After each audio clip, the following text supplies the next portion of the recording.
Hello friends, welcome back to my channel. मैं हूं साइदा नफीस और आप देख रहे हैं गॉड इज़ ग्रेट चैनल। खुदावंद के ज़िंदा जलाली और बबरकत नाम में आपको मेरा दिली सलाम। मेरा ईमान है कि खुदावंद के फजल करम से आप खैरियत से होंगे। आज की वीडियो में हम सीखेंगे अंजीली तर्ज अमल क्या है। वीडियो के अंत तक ज़रूर देखिएगा और अगर आपको मेरी वीडियो अच्छी लगे तो लाइक और सब्सक्राइब ज़रूर कीजिएगा ताकि आपको मेरी नेक्स्ट आने वाली वीडियो सबसे पहले मिल सके और आप अपने ईमान को खुदावंद पर और ज़्यादा मजबूत और पुख्ता कर सके। चलिए चलकर शुरू करते हैं अपनी वीडियो को और सीखते हैं अंजीली तर्ज अमल क्या है। बाप और बेटे और उल-कुद्दस के नाम में आमीन। मुकद्दस मत्ती की इंजील उसका 7 बाब 1 आयत से लेकर 29 आयत तक। ऐब ना लगाओ ताकि तुम पर ऐब ना लगाया जाए, क्योंकि जिस तरह तुम ऐब लगाते हो उसी तरह तुम पर भी ऐब लगाया जाएगा, और जिस पैमाने से तुम नापते हो उसी से तुम्हारे वास्ते भी नापा जाएगा। और उस तिनके को जो तेरे भाई की आंख में है तो क्यों देखता है, और उस शतीर का ख्याल नहीं करता जो तेरी अपनी आंख में है। या क्यों कर तू अपने भाई से कह सकता है कि ठहर, मैं उस तिनके को जो तेरी आंख में है निकाल दूं, और देख खुद तेरी आंख में शतीर है। ए रियाकार, पहले शतीर को अपनी आंख से निकाल, तब उस तिनके को जो अपने भाई की आंख से अच्छी तरह देखकर निकाल सकेगा। पाक चीज़ कुत्तों को मत दो और अपने मोती सूरों के आगे न डालो, ऐसा न हो कि वो उन्हें पामाल करें और फिर कर तुम्हें फाड़े।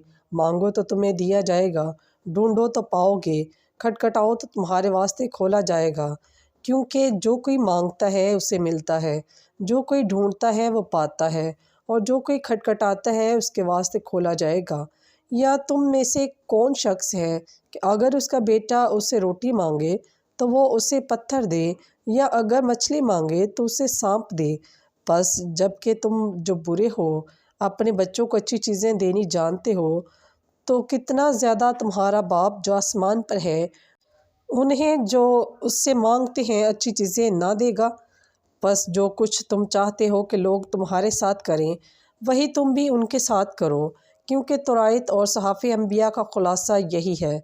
तंग दरवाज़े से दाखिल हो, क्योंकि चौड़ा है जो दरवाज़ा और कशीदा है वो रास्ता जो हदायत को पहुंचता है, और बहुत हैं जो उससे दाखिल होते हैं। वो दरवाज़ा कैसा तंग और वो रास्ता कैसा सुकड़ा है जो हयात को पहुंचता है, और थोड़े हैं जो उससे पाते हैं। झूठे नबियों से ख़बरदार रहो जो तुम्हारे पास भेड़ों के भेष में आते हैं मगर बातन में फाड़ने वाले भेड़िए हैं। तुम उन्हें उनके फलों से पहचान लोगे। क्या खाकदार झाड़ियों से अंगूर या ऊँट कटारों से अंजीर तोड़ते हैं? इसी तरह हर एक अच्छा दरख्त अच्छा फल लाता और रद्दी दरख्त बुरा फल लाता है। अच्छा दरख्त बुरा फल नहीं ला सकता, न रद्दी दरख्त अच्छा फल ला सकता है। जो दरख्त अच्छा फल नहीं लाता वो काटा और आग में डाला जाता है। बस उनके फलों से तुम उन्हें पहचान लोगे। ना हर एक जो मुझे खुदावंद खुदावंद कहता है आसमान की बादशाही में दाखिल होगा, मगर वही जो मेरे आसमानी बाप की मर्ज़ी पर चलता है। उस दिन बथेरे मुझसे कहेंगे, ए खुदावंद, क्या हमने तेरे नाम से नबूवत नहीं की और तेरे नाम से बदरूहों को नहीं निकाला और तेरे नाम से बहुत से मौजज़ात नहीं किए? तब मैं उनसे साफ कहूँगा कि मेरी तुमसे कभी वाक़फ़ियत ना थी।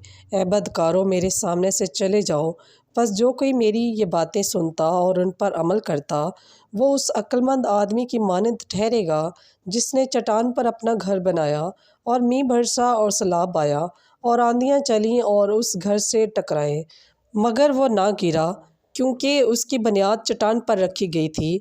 लेकिन जो कोई मेरी ये बातें सुनता और उन पर अमल नहीं करता वो उस बेवकूफ़ आदमी की मानंद ठहरेगा जिसने अपना घर रेत पर बनाया, और मींह बरसा और सैलाब आया और आंधियाँ चलीं और उस घर को सदमा पहुंचा और वो गिर पड़ा, और उसका गिरना हौलनाक हुआ।